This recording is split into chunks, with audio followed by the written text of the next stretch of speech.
There were 18 candles on my birthday cake. The name piped across the top wasn't mine. That same night, my parents handed my brother the keys to a brand new truck, and they handed me a lecture about responsibility. It had 3 parts. I counted.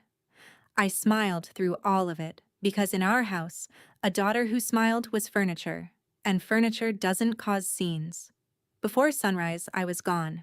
One gray hoodie, $60, and a bus ticket out of my own life. 2 weeks later, my dad called me in tears. "Please," he said, "just come home." It took me 7 years to learn what those tears were really for. When I finally did, I drove back to that town with a folder in my passenger seat, and I ended a story 3 generations older than me. Welcome back to Calm Drama Stories, where quiet women finally say the things families pretend not to hear. My name is Gabrielle. I'm 31, and I work nights in an emergency room in Columbus, Ohio. If you've ever been the one who did everything and was seen for none of it, this story is yours too. Drop a comment and tell me where you're listening from tonight, and be sure to subscribe, because you'll want to hear how this ends. People ask why a nurse keeps receipts for everything. Grocery runs, parking stubs, a text from 2019. I tell them it's a work habit. That's half true. The whole truth starts in Harlan Falls, Ohio, population 4,000 and change, 2 stoplights, one church with good pie and long memories. On Main Street, between the pharmacy and the barber shop, stood a brick building with gold letters on the window. Brennan and Son Hardware. Established 1954. My great-grandfather painted those letters before my father was born. Notice anything about them? The sign never said daughter. It never said family. It said son. Singular, like a law of nature, and the whole town read it that way without ever thinking about it. My grandfather ran that store. Then my father, Dale Brennan, ran it. My little brother Cody was going to run it someday, and everyone knew that before Cody could walk. Me? I stocked its shelves for free every summer of my childhood. I priced washers and cut keys and swept the same oak floor my father swept at my age. I knew that store like a first language. In that store, I learned to count everything. Inventory, hours, the number of times my name got said out loud in a day. Small numbers mostly. I didn't know it yet, but counting would save my life later. Here's what the pattern looked like up close. I was 10, standing on a milk crate in the back room, sticker gun in hand, pricing 3 cases of drawer pulls. Cody was 8, sitting on the counter next to the register, eating a push pop, while Dad showed him how the drawer opened. "He's learning the business," Dad said. I asked if I could learn the register too. Dad didn't even look up. "You're doing fine where you are." The chore chart on our refrigerator had one name on it. Mine. Dishes, laundry, Saturday inventory. Cody's chores were listed as helping Dad, which meant riding along to the lumberyard and getting a hot dog on the way back. Mom kept the books for the store, unpaid. 30 years. You'd think she'd have noticed the math of that. Instead, she enforced it. "Gabby, your brother needs the quiet to do his homework. Gabby, take the small bedroom. Cody needs space for his weights." I want to be fair here, so I'll say it plainly. Nobody hit me, nobody starved me. What they did was quieter and slower, and it took me years to find the word for it. One afternoon when I was 12, a customer asked my father if his kids would take over the store someday. Dad clapped Cody on the shoulder and said, "My boy's gonna run this place." Then he nodded at me, at the mop in my hands. "The girl? She's good help." The customer laughed. Dad laughed. I kept mopping. Good help. I was the help. Senior year, I found the thing I wanted. A hospital field trip, a nurse named Rosa who let me watch her start an IV, and that was it. I came home glowing and said the word nursing at dinner. I had the brochure from Marion Tech. Prerequisites, then the nursing program. I'd done the math on notepaper. I could cover half with waitressing if they helped with the rest. Dad let me finish. Then he wiped his mouth and gave me the speech I could recite in my sleep. "Money doesn't grow on trees, Gabrielle. This family doesn't hand out free rides." Cody was 16 and had never worked a shift anywhere. That same month, I saw Dad and Mom at the kitchen table with a man from Kessler's Auto Group, all of them smiling over paperwork. When I walked in, Mom flipped the folder shut like I'd caught her stealing. I figured it was store business. I want you to remember that folder. And remember this too. That spring, an envelope came addressed to me. My full name, Gabrielle R. Brennan, from a bank in Columbus I'd never heard of. 17 years old, I stood in the kitchen turning it over, and I asked Mom what it was. She took it out of my hands, easy as taking a knife from a toddler. Junk mail, honey. They send those to everybody. Then she tucked it in her apron pocket and started talking about the weather. I noticed. I asked.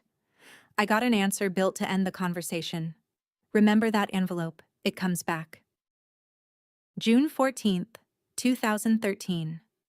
I turned 18 on a Friday, 2 weeks after my high school graduation. I got up early and baked a coffee cake for the family, because that was the tradition. I baked on birthdays, including mine. My graduation cap still sat on the counter, tassel hanging off the sugar jar. Nobody had moved it. Nobody had framed anything. Mom came down, kissed the air near my head, and said the sentence that fooled me. Big dinner tonight, sweetheart. Whole family's coming. Wear something nice.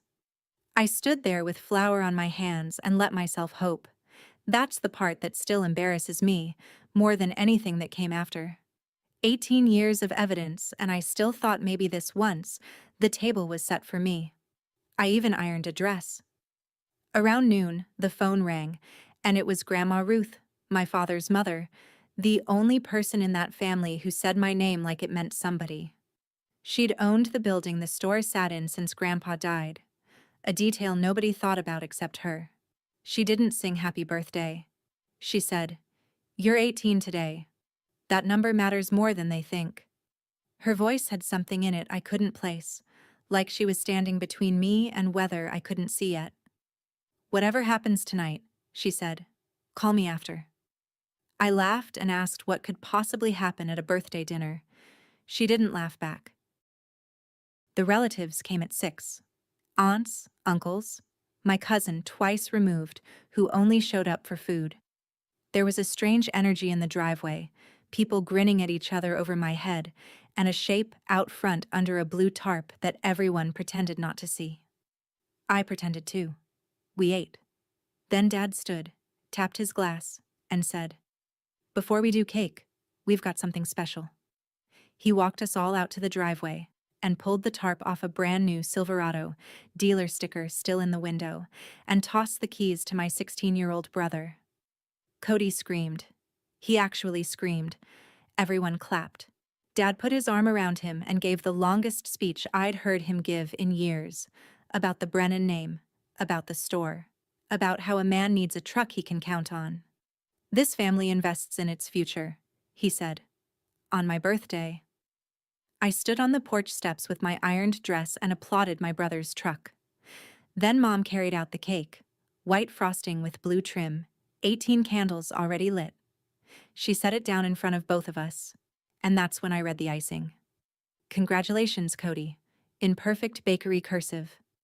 Mom caught me looking and smiled the way you smile at a slow child. "One cake covers both occasions, Gabby. Don't be dramatic." The candles were for me. The cake was for him. I laughed along with everyone so I wouldn't cry, and I blew out my candles on my brother's cake. After the cake, Dad found me by the porch rail. I thought, here it comes, the part where he remembers. He put his hand on my shoulder, heavy as a sandbag, and said, "Now that you're 18, we need to talk about responsibility." That was my gift. A lecture, delivered in 3 movements while my brother revved his new engine in the background. Part 1. Responsibility. A Brennan pulls her weight, and now that school was done, I'd be pulling full days at the store. Part 2. Gratitude. Everything I had this family gave me, and a grateful girl doesn't ask for handouts. That one was aimed at the nursing brochure, which had disappeared from my room. Part 3. Family. Family means nobody's. 3. Family. Family means nobody's keeping score, Gabrielle. He said that with a straight face, at a party where the scoreboard was parked in the driveway with a bow on it. Mom stood beside him nodding on the beat, like a metronome in a cardigan. And then, as he turned to go, my father added one more thing, casual, almost to himself. Monday morning, you'll come by First Harlan with me. Now you're 18, there's grown-up paperwork to square away. Bank stuff. He patted my cheek. Twice, gently, the way you'd pat something that belonged to you. Through the kitchen window, I could see Cody watching us. 16 years old, keys in his fist. My brother looked away first. That was new. He'd never had trouble looking at me before, and some animal part of me filed it under things that are wrong here. Bank stuff. Keep that phrase where you can reach it. The party wound down by 10. I carried plates while everyone hugged Cody goodbye. Then I washed dishes for 40 people by myself, and I watched 2/3 of my brother's cake sit under plastic wrap on the counter, my candle holes still in it like little graves. Something in me had gone very quiet. People think decisions like mine are made in an explosion. Mine was made over a sink, in yellow rubber gloves, with my mother's good china in my hands. I dried the last plate. I hung the gloves. Upstairs, I moved like I was packing for a sleepover. One gray hoodie, 2 changes of clothes in my school backpack. My documents: birth certificate, social security card, diploma.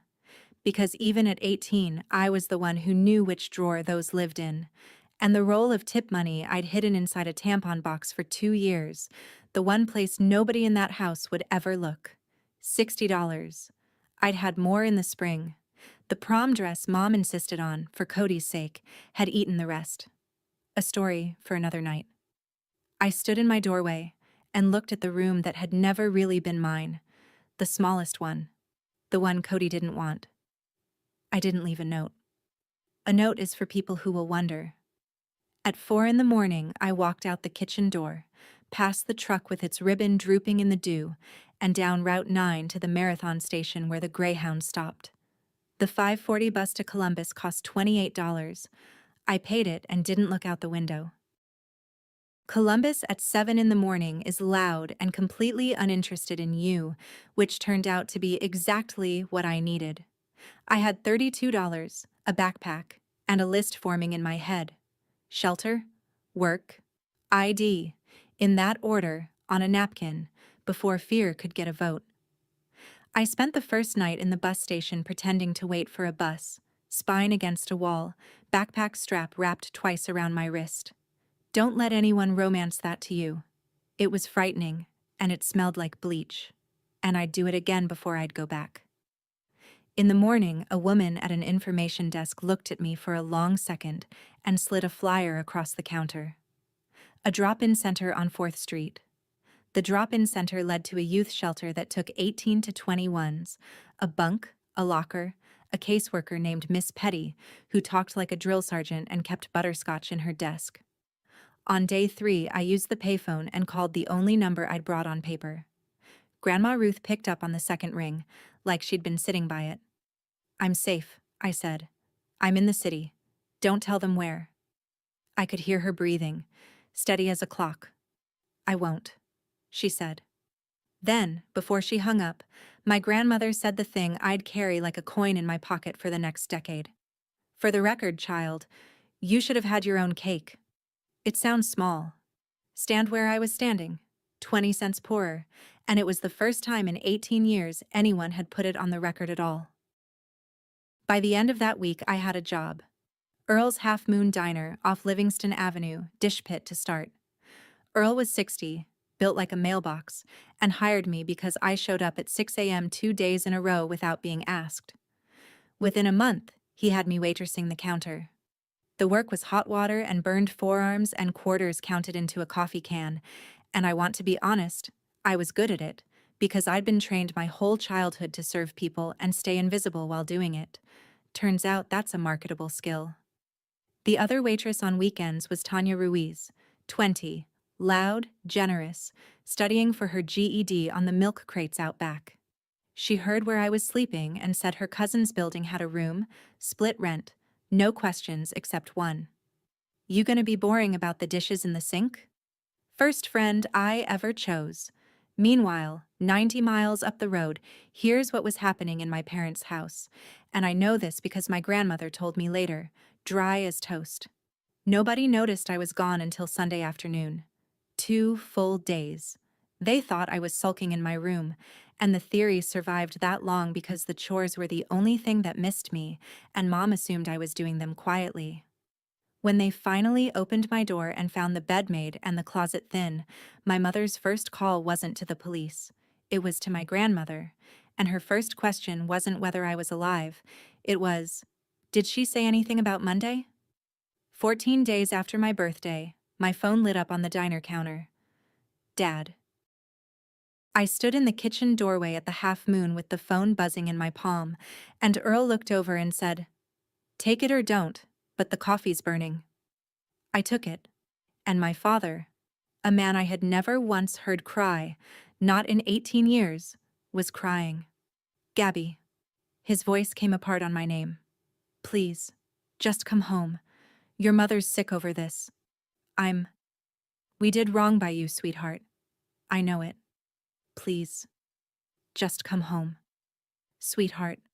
18 years and I could count the endearments on one hand, and here they came, pouring out like the jackpot on a slot machine.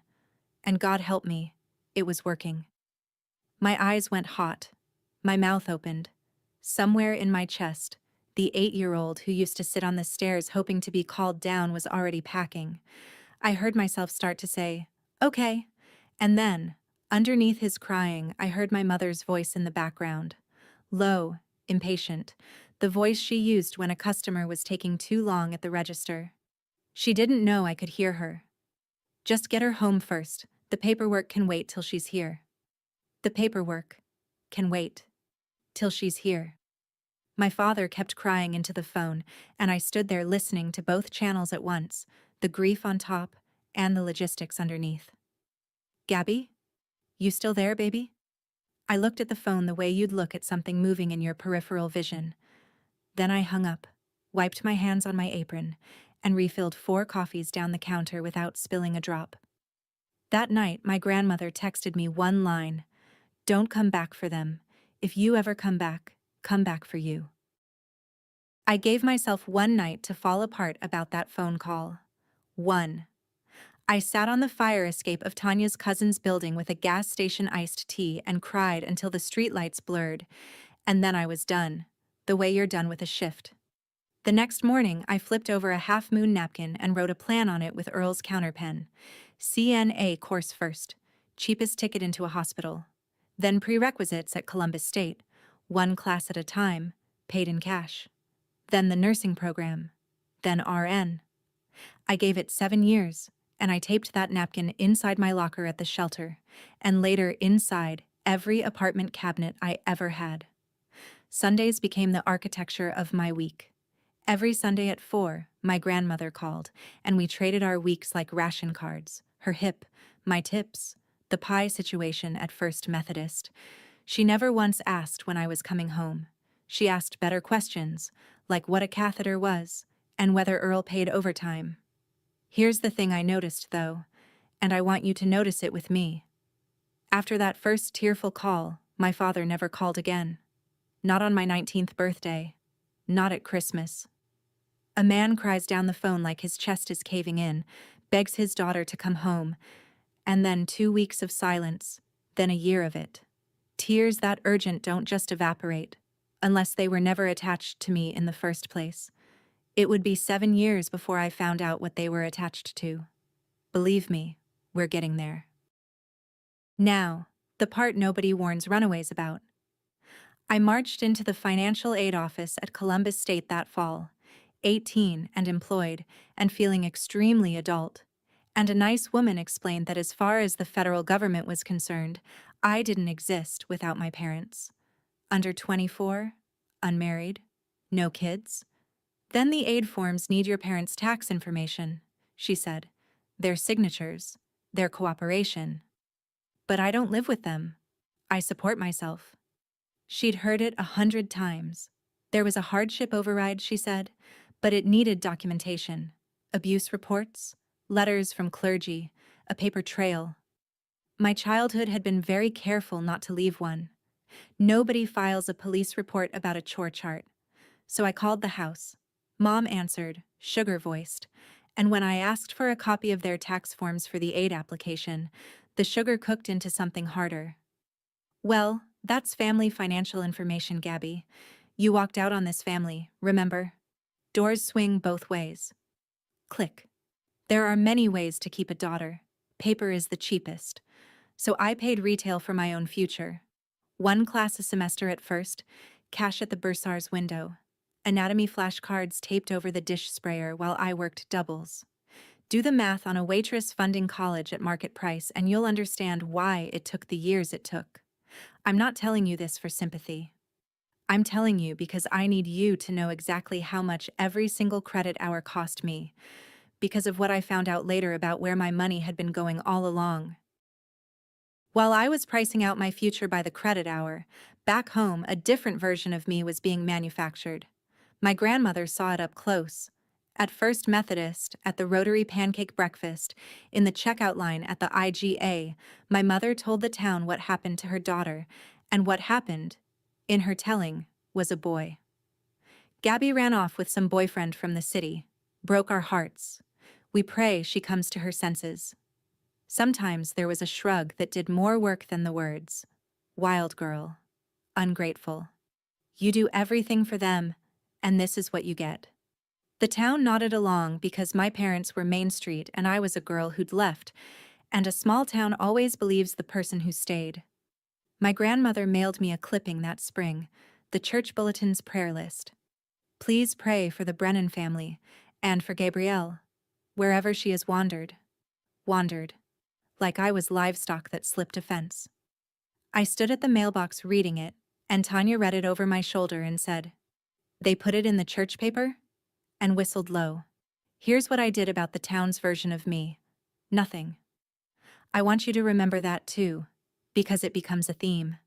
I never once called anyone in Harlan Falls to argue. You cannot out-talk people who own the microphone. My grandmother knew it better than anyone. Let them have the story, she told me that Sunday. Stories wear out. Paper doesn't. I didn't understand yet that she was telling me the family strategy. Theirs, and eventually mine. I passed the CNA exam at 19 and got hired onto a med-surg floor at Riverside Nights, the shift nobody wants, and I loved on site. The charge nurse was a broad-shouldered woman named Lorraine Okafor, 20 years in, reading glasses on a beaded chain, the kind of nurse doctors argued with exactly once. My first week, she watched me help a patient to the bathroom, chat with him, settle him back, and move on to the next room. She pulled me aside with 2 fingers. "Where's that in the chart?" I said he'd only needed a hand. It wasn't a big deal. Lorraine took off her glasses, which I'd learn was her way of clearing a space in the world for a sentence that mattered. "Listen to me, baby girl. If it's not written down, it never happened. Not in this building. Chart it, or it's a rumor." Something went through me when she said it that I couldn't have explained at the time. I wrote the note. And then I never stopped writing. It became the spine of how I nursed. Chart everything. Timestamp everything. Assume someday a stranger will need to reconstruct this night from your words alone. And quietly, without deciding to, I started running my life the same way. Pay stubs in a folder. Rent receipts in a shoebox. That church bulletin, filed. My grandmother's letters, filed. $60 had taught me to count.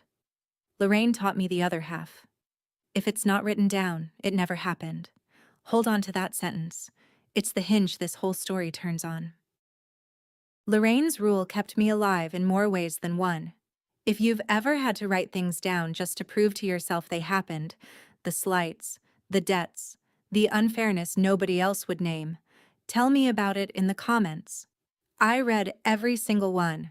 And subscribe, because what my parents had been doing with my name all those years, you'll want to hear that part with your own ears. By 20, I had a small life that was entirely mine, and I was proud of it in a fierce, low-grade way. CNA wages plus diner weekends, 2 classes a semester now, a napkin plan on schedule. Tanya and I decided to graduate from her cousin's building to a real two-bedroom in Whitehall. Dishwasher, parking, a tree outside the window. We toured it twice. We budgeted it to the dollar. We filled out the application at the leasing office with the ceremony of two women signing a treaty, and the manager ran our checks while we waited. And I watched his face do something complicated at his screen. He asked Tanya to give us a minute. "Miss Brennan, we can't approve you as a leaseholder. There's a credit issue." I told him politely that there had to be a mix-up. I was 20. I had no credit card, no car loan, nothing. I'd never even had a visa. I paid cash for everything, which I'd always thought of as a virtue. He turned the monitor a few degrees toward me, not all the way people do when the news is bad but not technically theirs to deliver. "Ma'am, this report shows accounts going back years, collections activity, charge-offs." He squinted at the screen, then at me, then said the sentence that split my life into a before and an after. "You've got a whole adult's credit history here. You said you're 20? That night, I sat cross-legged on Tanya's floor and pulled my credit report. All 3 bureaus, the free ones you're entitled to. My hands already knew before the rest of me caught up. They were doing the thing they do before a code, going calm and cold and precise. The reports loaded. 4 accounts. 2 credit cards, a store card, and a personal line of credit at First Harlan Bank. The bank on Main Street. The one with the lollipops. The one where my father had wanted to take me that Monday. Combined balance, with interest and late fees, $23,400.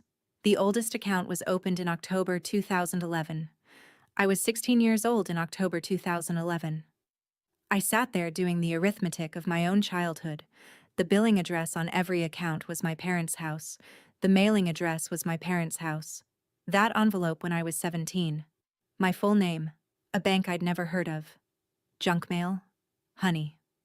I thought about every lecture my father had ever given me about money.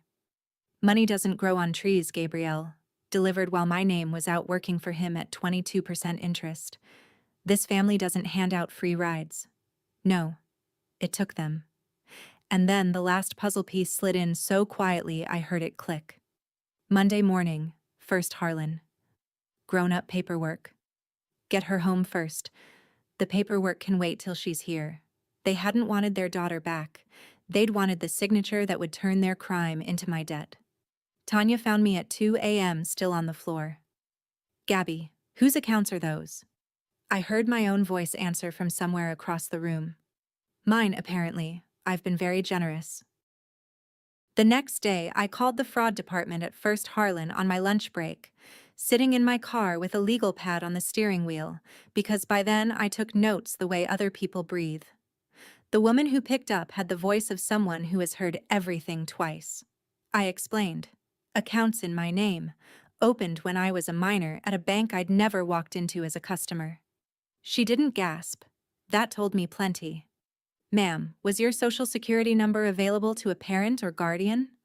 I said yes. Date of birth listed on the application may have been altered. Lenders don't verify age against the card. She walked me through it like a recipe she knew by heart. To dispute the debt as fraud, I'd need a police report and a federal identity theft affidavit. On that affidavit, there's a line where you name the person who used your identity, and you sign it under penalty of perjury. "Most young people in your situation never file," she said, and for the first time her voice dropped its uniform. "You want to know why?" I said I thought I could guess. "Because in cases like yours, honey, the name that goes on that line is usually a parent." I sat in the parking lot watching heat come off the asphalt. I asked the question I already knew the answer to. What happens if I don't file? Papers shuffled softly, 90 miles away. Then legally, the debt is yours. All of it. $23,400 or my father's name on a federal form. Pick one, Gabby. There's no door number 3. I called the house that Sunday, after my grandmother's call, so I'd have something steady in my ear first. Mom answered. I kept it clinical. I'd seen my credit report. I knew about the 4 accounts. I knew the oldest one was opened when I was 16. There was a pause with a whole cathedral of silence in it, and then my mother, never raising her voice, that was always her genius, did a lazy loop of the classics. I was confused. Banks make errors. And if there were accounts, well, households share expenses. And hadn't I lived under that roof rent-free for 18 years? Rent-free. I heard a rustle, and then my father's voice took the phone, and there was no confusion in it at all. He didn't ask what accounts. He didn't say, "What are you talking about?" He said, "Family money is family money, Gabrielle." Slow and patient, like he was teaching me to read. "You'd have wasted it on yourself anyway," he said. "Some overpriced school. At least it went to something that lasts." Something that lasts. I looked out my window at the parking lot and understood we were talking about a truck. I told him what the bank told me. Police report, affidavit, a line for a name. The patience went out of him like a plug pulled. "You file that report," my father said, "and you have no family, you hear me? None. Not a mother, not a brother, not a Christmas, nothing. You'll be no daughter of ours." I thanked him for his time. It's the waitress in me. Then I sat with the dead phone in my lap and thought, there it is at last, out loud and on the table. The price tag. They'd finally told me exactly what our relationship was worth. 23:4. The following Saturday, my grandmother rode 90 miles on a church van to see me, 78 years old, in her good coat, carrying a Tupperware of apple pie like it was a diplomatic pouch. Tanya gave up her chair and hovered. Grandma Ruth listened to the whole thing, the report, the numbers, the affidavit, the ultimatum, with her hands folded, and here is what shook me. She never once looked surprised. Angry? Yes. Her mouth went to a thin line I recognized from my own mirror. But surprised? No. And when I finished, she looked out the window for a while and said quietly, "Your father learned this somewhere, child." I asked her what that meant. She shook her head once, the way she did at rummage sales when the price was wrong. "Not yet. That's a story you're not strong enough to carry while you're still deciding. I'll tell you when it helps you instead of breaks you." Then she opened her pocketbook and put $200 on my table, worn 20s, bank teller neat. I pushed it back. She pushed it back at me with one finger, final as a gavel. "It's not charity, Gabrielle, it's back pay." She stood to catch her van, buttoned her coat, and at the door she turned around. "Whatever you decide about that paper, you file it or you don't for you. Not for them, and not against them. For the record of you." I keep her exact words because I wrote them down that night. By then, you understand, I wrote everything down. I printed the affidavit and it lived on my kitchen counter for 3 weeks like a diagnosis I wouldn't read. Some nights I filled out the easy boxes, name, address, the account numbers I now knew by heart. Then I'd get to the line, name of the person who used your information. I wrote Dale Brennan once, in pencil, and erased it so hard the paper went thin. You want to know what stalls a person at that line? It isn't love, exactly. It's the resume of hope. Sign it. And I wasn't just reporting a crime. I was closing the file on the family I kept believing would someday show up for me. The 8-year-old on the stairs doesn't retire quietly. Meanwhile, the debt sat on my name like a lien on my whole future. No apartment, no car loan, and the fraud woman had confirmed it. No student loans for the nursing program either. Their theft was compounding, in every sense. What finally moved my hand was a patient, an 81-year-old man, end stage, awake at 4 a.m. the way they get, who held my wrist while I checked his line and told me about the brother who'd cheated him out of a farm in 1974. 40-plus years, and his voice still shook. "I kept waiting for him to make it right on his own," he said. "Honey, don't you wait on people to see you. Waiting is how they win." He died that Thursday. I went home Friday morning, still in scrubs, and picked up the pen. And this time I asked the bank for one more thing first, the complete statements. Every account, every transaction, from the beginning. If I was going to sign, I wanted to know exactly what I was signing about. The statements came in a fat envelope, and I read them at the kitchen table with a highlighter, the way Lorraine had taught me to read a chart, front to back. no skimming, initial every page. It was the biography of a theft. Groceries in 2012. The dentist Cody saw for his wisdom teeth. Christmas at a sporting goods store, sized extra large, which is not my size. My name, 16 years old, quietly co-signing a household from inside a tampon box economy where I hid my own tips. And then I turned to June 2013 and found line 41. Cash advance, $4,800, June 11th, 2013. Kessler's Auto Group. 3 days before my 18th birthday. I put the highlighter down. I remember the refrigerator hum got very loud. June 11th. The folder that snapped shut when I walked into the kitchen. June 14th. The tarp. The keys. The speech about investing in the future. My brother screaming with joy in the driveway. The down payment on Cody's truck came off a card carrying my name. I didn't just get forgotten on my 18th birthday. I financed it. The lecture about responsibility was delivered to the person already paying for the party. I sat very still for a long time, and something remarkable happened. My hands stopped shaking. All the grief I'd been dragging around finally set, like a fracture setting, into something clean and load-bearing. I printed that page separately. I folded it in quarters, and it went in my wallet behind my nursing badge, and I want you to know it is in my wallet tonight, 11 years later, soft as cloth at the creases. Some people carry photographs. I carry line 41. Monday morning, I drove to the police substation on the east side, before my shift. In the rain, because if I waited for a sunny day, I'd wait forever. A detective named Ramos took me to a desk with a coffee ring on it and read my folder in the unhurried way of a man who has seen every kind of family there is. "You understand this? Name's your father," he said. Not a warning. A door held open so I could look all the way through it before walking. I said I understood. He slid the affidavit across, and I put my name on the line under penalty of perjury, and this is the part I didn't expect. My signature came out steady. Steadier than it looks on my mortgage now. Then Detective Ramos said, "Anything else you want in the file?" And I heard Lorraine in my head, glasses coming off. If it's not written down, it never happened. So I gave him the whole record. The envelope at 17.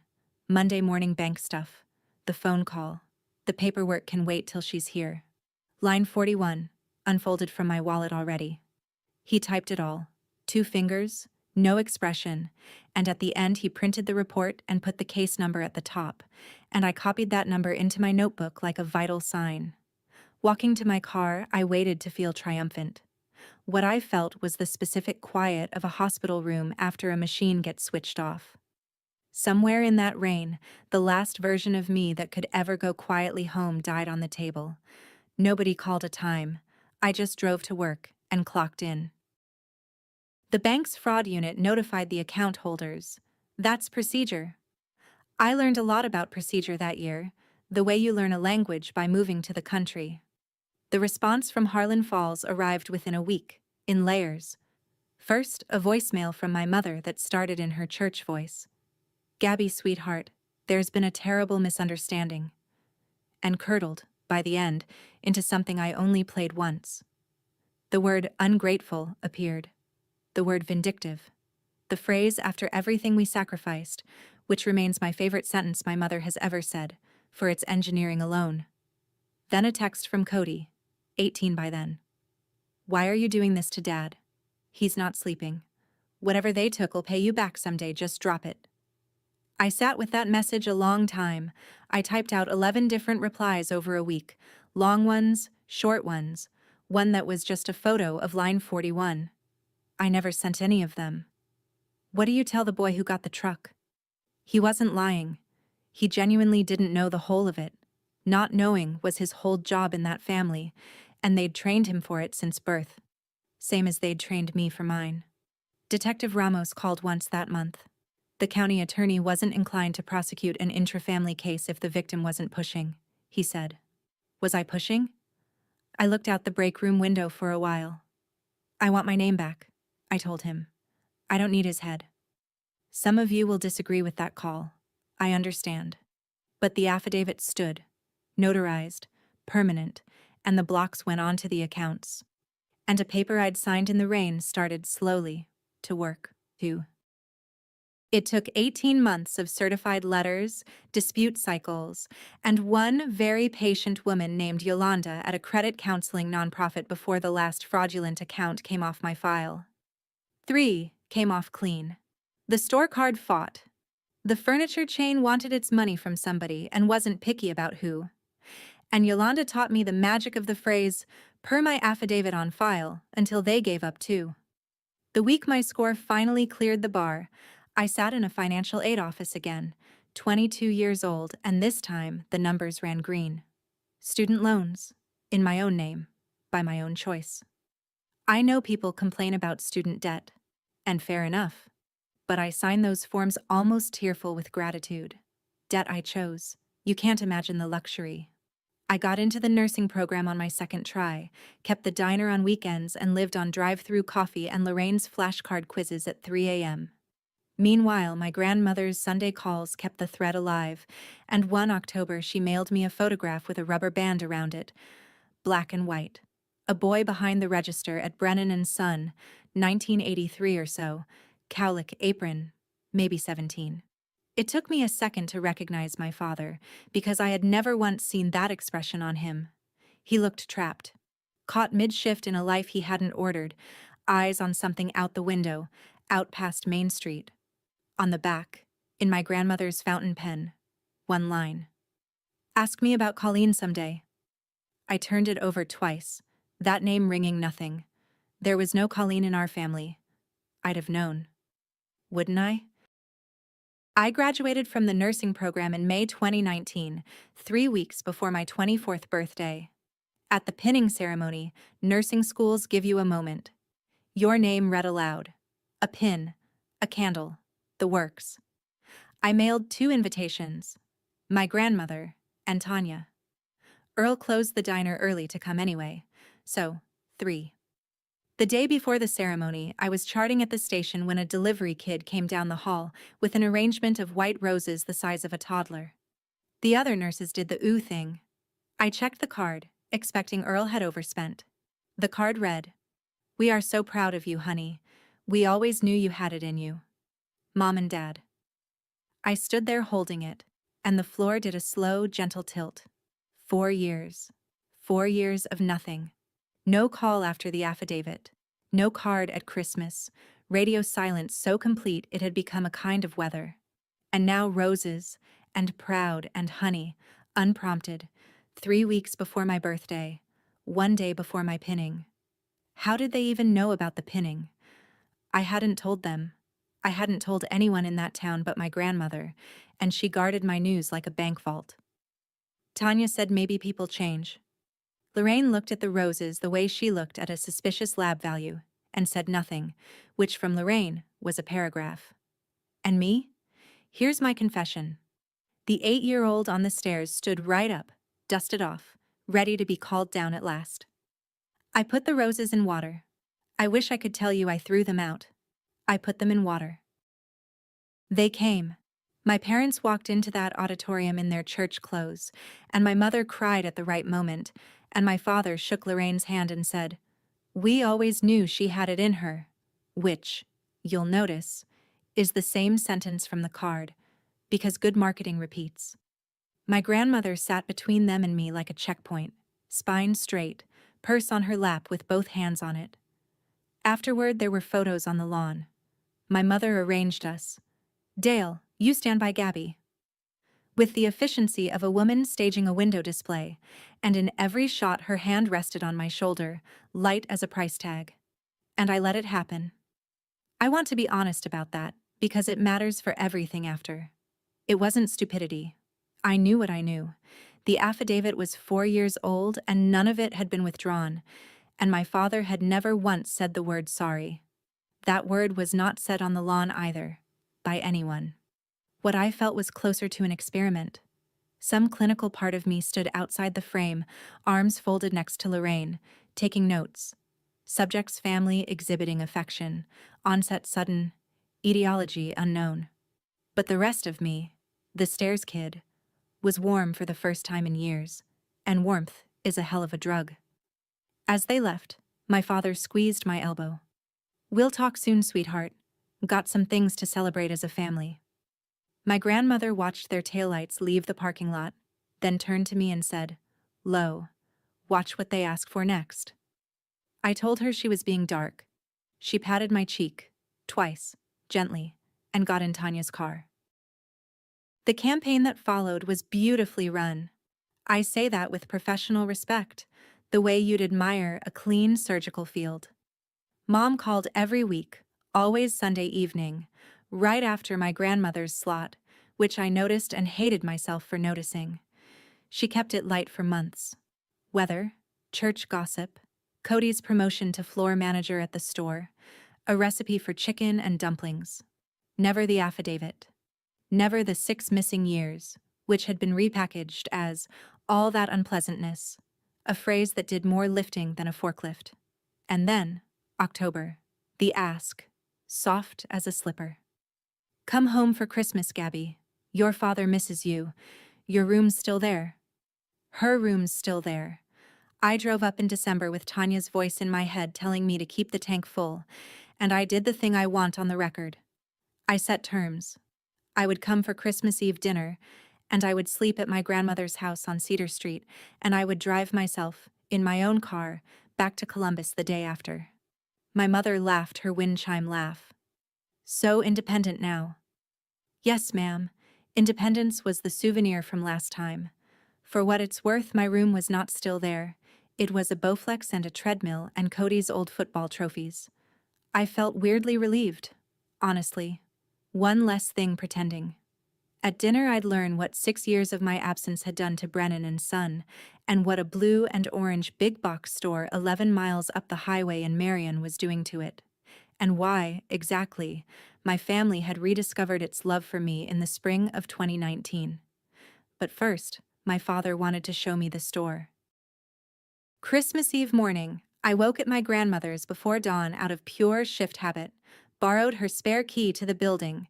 She still owned it, rent due the first of the month for over 30 years, and let myself into Brennan and Son to look at the place without an audience, except my father was already there. 5 a.m., one work light on, Dale Brennan at the register counting the drawer alone. I stood in the paint aisle and watched my father the way you watch a stranger. The store was struggling. You could read it on the shelves. Gaps where inventory should be. Clearance stickers with second markdowns. The big box in Marion was eating Main Street alive, one contractor account at a time. He counted the same short stack twice, and then he did something I wasn't meant to see. He lifted the cash tray and took out a postcard. Old, soft-cornered, the size they don't make anymore. Tucson, Arizona, a saguaro at sunset, 1984 postmark. He didn't read the back. He just held it. Both thumbs, the way you hold a pulled tooth. And then he put it back under the tray and squared the drawer on top of it, like he was closing a grave. Standing in the dark of the aisle, I felt something I had no storage for. I felt sorry for him. This man had been behind that register since the photograph, since the cowlick, since whatever put that trapped look on his face at 17. The building owned him worse than it owned anybody. I slipped out the back before he saw me. At breakfast, my grandmother watched me over her coffee. "You went to the store?" "Yes." "Did he see you?" "No." She stirred. "Good. Tonight, whatever your mother hands you, don't sign it at the table." Christmas Eve dinner was, for 1 hour, the dinner I'd been owed my whole life. Ham, real napkins, my mother telling a story about me, from when I was 6, and bandaged the dog. Cody, 23 now, laughed too loud at everything, one knee bouncing under the table the whole meal like a sewing machine. My father carved and said my nursing degree was a credit to this family. I know how cheap that sentence is. I'd waited my whole life to hear it anyway, and hearing it felt like warm water. And then, with the pie plate still on the table, my mother stood, went to the sideboard, and came back with a manila folder and set it beside my coffee, gentle as a communion wafer. "Before you head to Grandma's, honey, just some bank stuff." Bank stuff. The room changed pressure. Cody's knee stopped. My father studied his pie like it had test questions on it. Inside the folder, in the neat plastic tabs of someone's very organized afternoon, a letter addressed to First Harlan Bank, typed over my name, stating that my 2015 identity theft affidavit had been the result of a family misunderstanding, since resolved, and asking that the fraud flags be lifted from the associated file, and beneath it, a consolidation agreement, my signature line helpfully flagged with a red arrow sticker, co-signing what remained of that old balance into a fresh family loan. Karen Pruitt down at the bank says it's all standard, Mom said, pouring me more coffee I hadn't asked for. One signature and all that unpleasantness is finally behind us. 6 years of silence, roses, proud of you, ham, and a red arrow pointing at a line with my name under it. My grandmother's voice in my head. Don't sign it at the table. I'll read it tonight, I said, and smiled, and put the folder in my bag. My mother's smile flickered, a bulb browning out, half a second, then came back on. Of course, honey, you always were careful. At my grandmother's kitchen table that night, under the yellow light, I read every page the way Lorraine taught me. Then I read them again, and I got out my phone and I looked up something I'd noticed on the copy of the bank's cover sheet, a little stamp in the corner. RE, application number, and a date. The refinance application on Brennan and Sons line of credit was dated May 2, 2019. The roses arrived at my nurse's station May 23rd. My mother's first Sunday call was the 26th, the Christmas invitation, Halloween week. I sat back and let the timeline assemble itself, tile by tile, because a timeline is just a chart, and charts don't lie to you. The store was drowning. The big box had taken the contractor accounts. They'd gone to First Harlan for a lifeline. And First Harlan's underwriter had found, sitting on the family's file like a rock in the driveway, an unresolved identity theft affidavit, sworn, notarized, naming Dale Brennan. Banks don't refinance around a live fraud record. The bank needed it cleared. Clearing it needed me. And so, 21 days after the paperwork stalled, roses. We are so proud of you. We always knew. The pinning, the photographs, the ham, the story about the dog. I took out my wallet and unfolded line 41, soft at the creases, and laid it on the quilt next to their letter, the one where I was supposed to swear my own affidavit had been a misunderstanding. 2 documents, side by side. Only one of them could be true, and I'd written one of them in the rain. My parents didn't miss me. They missed my signature. There's a specific temperature that comes when the last warm theory about your family dies. I sat in it a while. Then I refolded my line, put it back behind my badge, and slept 8 hours without dreaming, because by then, you see, I'd stopped being surprised. What was left of me was just informed. I sat in my grandmother's kitchen holding those 2 papers, and I finally understood the exact price of my family's warmth. If anyone has ever shown you love right before they showed you a signature line, you know this feeling in your teeth. Comment "I see it" if you've been there. I read everyone. And stay with me, because what they tried after my grandmother's funeral is the part I still can't tell without steadying my hands. Christmas morning, I drove back to my parents' house, 15 minutes across town from Cedar Street, and set the unsigned folder on my mother's kitchen counter while she basted a turkey she'd waged like a weapon at church potlucks for years to come. I'm not signing, I said. Level, pleasant, the voice I use for families who demand a different diagnosis. The affidavit is true. I don't sign papers I know to be false. It's a nursing habit. For exactly 1 breath, my mother kept basting. Then she set down the spoon, and the church voice came off like a coat off a hook. You were always cold, Gabrielle. Not a raised word. Just that, precise as a scalpel. You were always cold. From the woman who ordered a cake with her son's name on it for my 18th birthday. In the doorway to the garage stood my father in his good sweater. And this is the detail I want you to keep. He didn't say anything. He'd heard all of it, and he looked at me with an expression I'd last seen at 5 a.m. over a cash drawer, and then he turned around and went back into the garage, and I heard the compressor start. That was his entire contribution. Some men yell. Mine changed the oil. Cody followed me out to my car, arms wrapped around himself in the cold. He was 23 and looked 9. You could just sign it, he said. It's just paper, Gabby, then everything's fine again. It's just paper. Standing in that driveway, the same driveway where the tarp had come off the Silverado, I finally saw the actual difference between my brother and me, and it was never about who was loved more. It was that one of us had been taught that paper doesn't matter because his name was already on everything, and one of us knew that paper is the only thing that ever mattered because hers had been taken. I drove back to Cedar Street. My grandmother had tea on and both cups out, like she'd known. Sit down, child, she said. It's time you knew about Colleen. Colleen is your father's sister, my grandmother said, and watched that word, sister, hit me like a dropped plate.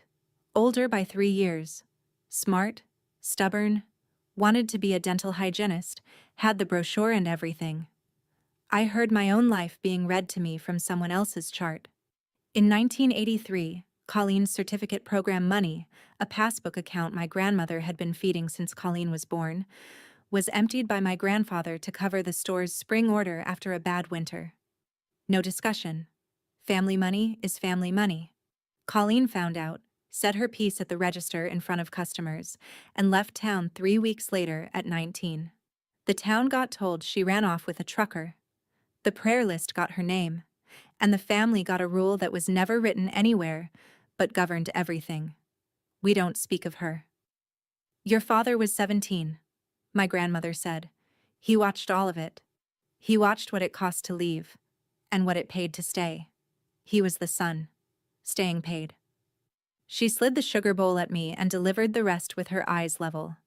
Colleen wrote letters home for years. My grandfather sent them back unopened, returned to sender, in his handwriting. When Grandma tried writing back on her own, he burned the reply on the stove burner, so she started keeping a post office box across the county line and paid for it in cash, and wrote to her daughter in secret for 26 years. Colleen died in Tucson in 2009, ovarian cancer. My grandmother took a bus to the funeral alone and told everyone at First Methodist she was visiting a cousin. Now, she said, the part you came for. She looked at her hands. The night you left, I called your father. I told him, get that child home and make it right, or the building and everything in it goes back to me. Lease was up in March anyway. She met my eyes. Those tears on the phone were real, honey. They just weren't for you. Nothing in that house has been for a daughter in 60 years. It's not a family, Gabrielle. It's a store with a family attached. We sat with all of it while the tea went cold. 2 women at a table, 1 lamp, half a century between our versions of the same story. Then my grandmother went to the hall closet and came back with a hat box and set it on the table like the next item of business. Inside were papers. Her deed to the building, 1987. Her name alone since Grandpa died. Rent ledgers in her looping hand, every first of the month for decades. I'm 83, she said. No drama. A woman reading a gauge. When I go, there will be a will, and you will be in it, by name, as exactly what you are, my granddaughter, Gabrielle Ruth Brennan. She tapped the table once. For the record. There it was again. Her phrase, the one from the payphone, you should have had your own cake, for the record. And I finally heard it for what it was. Not a figure of speech. A doctrine. Her whole life inside that family, the men had owned the story. What got said at church? Whose name went on the sign? Which daughters had ever existed? She couldn't beat the story, so she'd quietly kept the records. The deed, the ledgers, a post office box across the county line, 26 years of letters to a daughter who didn't exist. The men owned the narrative. She owned the paper. And the paper, she'd learned, wins late, but it wins. I need you to hear this part, she said, taking my hand, her rings loose on her knuckles. Your father will not take that will quietly. When the time comes, he won't fight you with fists or even with lawyers. Not at first. He'll do what this family has always done to its women. He'll act like you were never here. I asked her what I was supposed to do about that. My grandmother smiled, and for a second she looked exactly like the photograph of her son, if the trapped boy had gotten out. "You're a nurse," she said. "What do you do when it isn't written down?" The next 4 years, I built the life the town said I'd wandered off from. Finished my BSN online in 18 months, moved to the ER at Grant in Columbus. Nights, trauma, the shift where you learn who you are, and got a little condo with a tree outside the window, in my own name, on my own credit, and stood in it the day I closed Just Breathing. Tanya married a nurse's aide named Rob. I was the one who steadied her bouquet. Earl retired. The new owners kept his pie recipe on my written instructions. And every Sunday, 4 o'clock, 90 miles of telephone line. My grandmother's voice got smaller through 2023, the way a signal fades before you lose a station. Congestive heart failure isn't a cliff. It's a long, shallow ramp, and we both knew the grade of it, and we didn't waste our minutes pretending otherwise. That October, helping her downsize the Cedar Street house, I found a cedar box on the closet shelf, latched, about the size of a bread box. "That one comes down," she said from her chair. Inside, bundled in kitchen twine, were envelopes. 11 of them, each addressed in her fountain pen to Gabrielle Brennan at my parents' house. Every year, to the one address she knew would refuse them, even after she had mine. Each one stamped, postmarked, and stamped again in red. Return to sender. The handwriting on the red side of that transaction was my mother's. I stood there holding my own undelivered mail. 11 tries. "You wrote to me," I said uselessly. "Every birthday," she said. "Your mother sent them back the way her father-in-law taught her. Efficient people, this family." I reached to untie the twine and her hand came down on mine, quick, a nurse's reflex in an 86-year-old. "Not yet. They're dated, they're sealed, and there's a receipt stapled to every one. Certified mail, all 11. She looked at me over her glasses, Lorraine's exact move, and I wondered which of them had invented it. "Evidence, honey. Old women keep receipts. You'll open them when it's time, and you'll know when that is, because it will say so on the box." I looked at the lid. Tucked under the latch was a strip of masking tape, lettered in fountain pen. "For the record, Ruth." My grandmother died in March 2024 in a county hospital bed with rails I'd lowered myself, against policy, because policy has never once held a dying woman's hand. I took my vacation days, 5 years of them, hoarded like everything else I hoarded, and worked her last 3 nights the way I know how. Lips wet, lights low, radio on the gospel station she claimed she only tolerated. She surfaced once, near the end, found my face with her eyes, and said, perfectly clearly, "You know where everything is." Not goodbye, an inventory handoff. Then she went out slow, like a tide, and I charted a stranger's shift so I wouldn't scream. 4:12 a.m., respirations ceased, granddaughter at bedside. Granddaughter at bedside. The funeral was at First Methodist, casseroles and lilies, the whole town in dark wool. I sat in the third pew, alone, because the front pew was for family, and an usher, a kind man, doing his job, had asked me quietly whether I was one of the Columbus cousins. In his defense, he'd lived in Harlan Falls 30 years and had no file for me. The town's records had been curated. Wednesday, the Harlan Falls Courier ran her obituary, paid for and submitted, the funeral home confirmed, by her son. Ruth Ann Brennan, 87, beloved wife of the late Walter Brennan, longtime member of First Methodist. She is survived by her son Dale and her grandson Cody, of Brennan and Son Hardware. I read it 4 times, standing at a gas station counter next to a rack of scratch-offs. No Gabrielle, and I checked again, the way you recount a med. No Colleen. 2 of us, 1 printing plate, gone. They hadn't waited a week after her heart stopped to fix the roster. First they take you off the paper. That's how it starts. I know the pattern now, and the pattern was about to try for something much bigger than a newspaper. 3 weeks after the funeral, on a Tuesday night shift, my phone buzzed at the med station. A text from Dana Kowalski, an ICU nurse I'd trained with who still had people in Harlan Falls, and above the message, a photo of a newspaper page. Legal notices. The gray agate type nobody reads. Except somebody had circled one in red pen. In the Court of Common Pleas, Probate Division, estate of Ruth Ann Brennan, deceased. Notice by publication is hereby given to Gabrielle R. Brennan, whose whereabouts are unknown and cannot with reasonable diligence be ascertained. Any interest in said estate shall be barred unless a response is filed within 21 days of first publication. Applicant, Dale W. Brennan, executor. Dana's text underneath, "Isn't this you?" I stood very still at the med station with pumps beeping around me.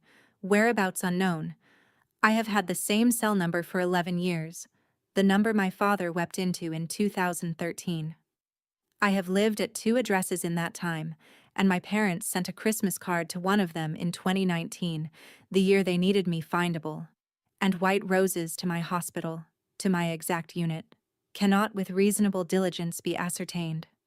My grandmother's voice came up through the floor of me like heat. He won't fight you with fists. He'll act like you were never here. Her will was on file, a will with my name in it, or there'd be nothing to bar me from, which meant my father had read it.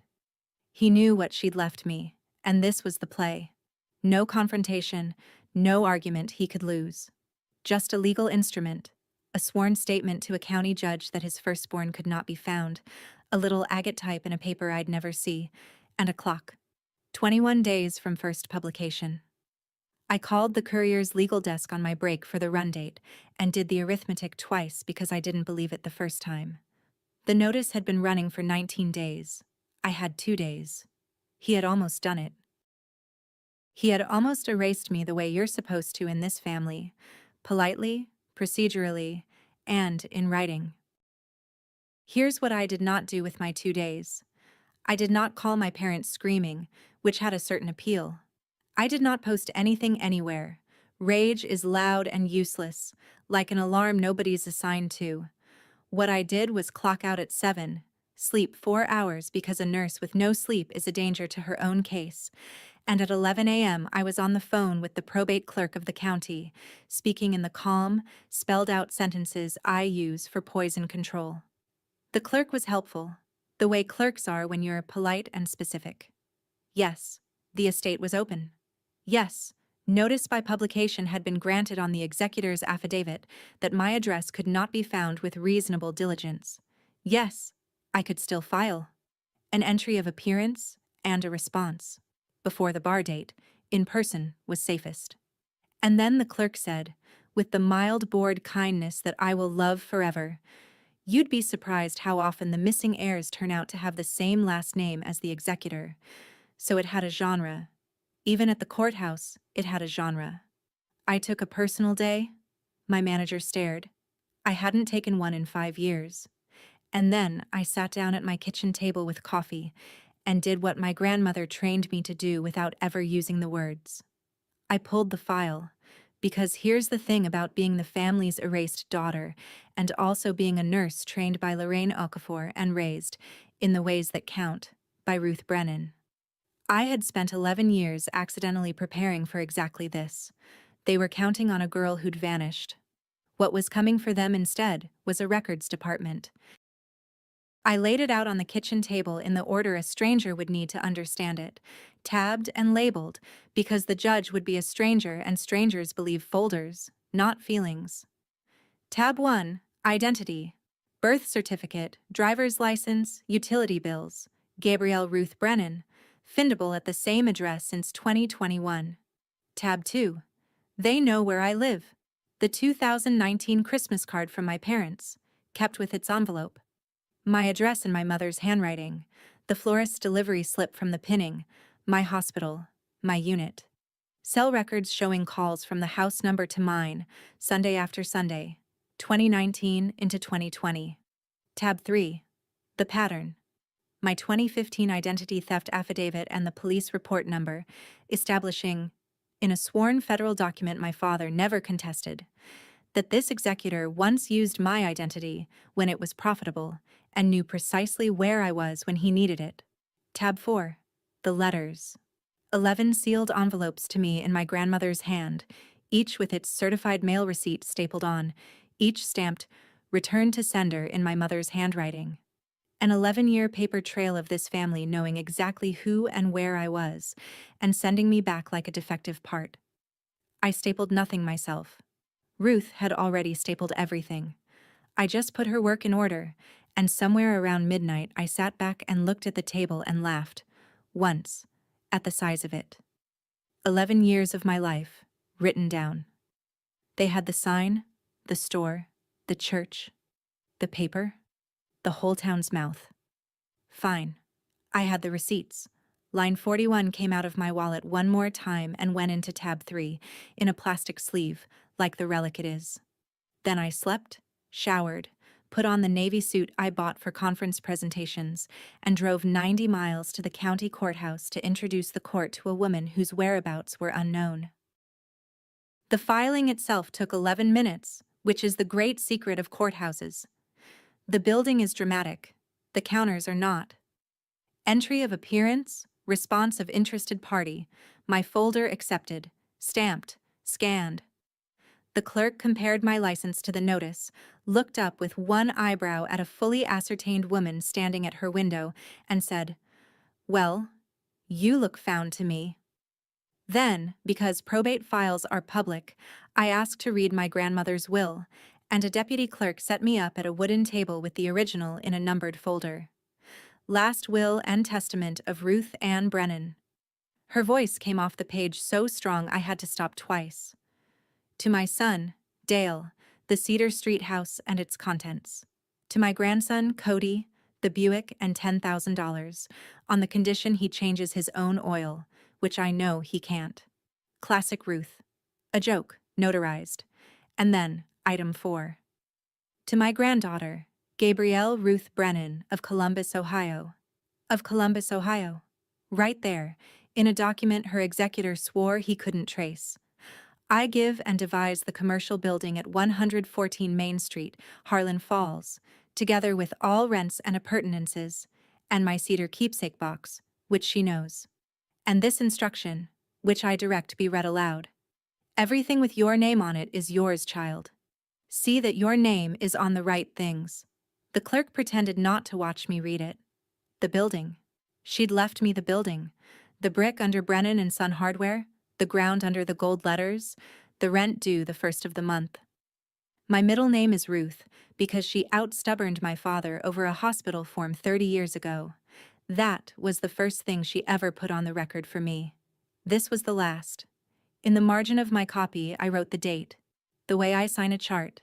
And then I sat in my car in the courthouse lot and cried for 9 minutes exactly like somebody who is not going to do it again. And then I fixed my face, because there was a hearing in 6 days. And I knew, everyone now knew, that my father would be there. He found me in the hallway outside the probate office 5 days later, the day before the hearing, which I'd expected. Institutions have hallways, and hallways are where my family does its real business. My parents came at me together, my mother in her funeral coat, my father in the good sweater, both of them older in fluorescent light than they were in my head. And Dale Brennan looked at his firstborn, located, ascertained, holding a folder and opened with, "You'd take the store from your own family." No hello. 11 years, no hello. I had promised myself the hallway version of me would be the MedStation version, flat, factual, unhurried. And I'm proud to report she showed up. The store's not in the will, Dad. The building is. Grandma's building. The one she owned every day of your life. Same thing, he said. And there it was.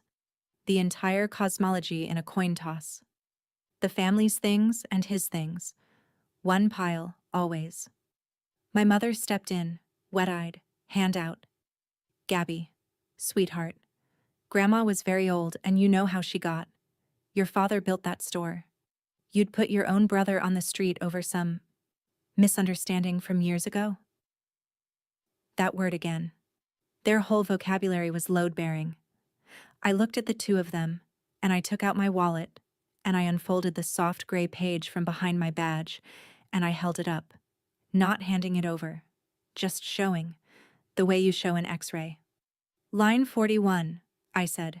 June 11th, 2013, $4,800, cash advance, Kessler's Auto Group, on a card with my name on it. You want to talk to me about family, Dad? That's the only invoice you've ever sent me, so let's stay factual.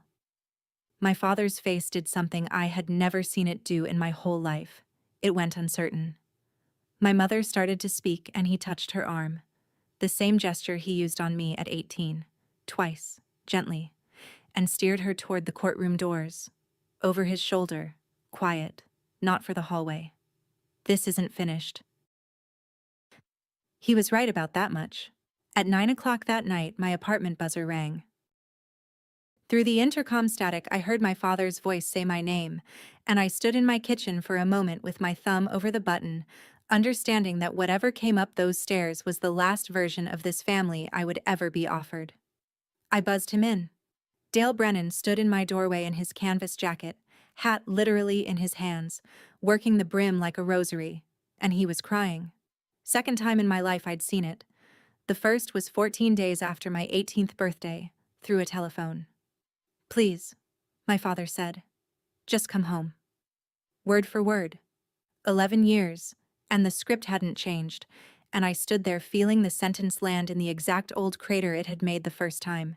He came in. He sat at my little table too big for the chair, and he laid it all out with his rough hands opening and closing, and I will tell you honestly, it was everything. It was the whole catalog I had wanted since I was 8 years old. Come home, Gabby. Thanksgiving at the table, your chair back. Your chair, like it had been holding my place. Your mother's sorry, she doesn't know how to say it. I'm saying it. I'm sorry. We'll put your name up at the store. Brennan and family, how about that? I'll paint it myself. We'll tell the whole town the truth about everything, I swear it on my mother's grave. And then, so quietly, so reasonably, the clause. All you'd have to do is step back from the will, let the building come to me like it was always supposed to, and sign a little letter for the bank. Clear up that old business from 2015, and we're a family again. Simple as that. He looked up at me, wet-eyed, hopeful, and tapped the table where the papers would go, twice, gently. You want your family back, Gabby? It's right here. It was always right here. All you have to do is sign. I made him coffee.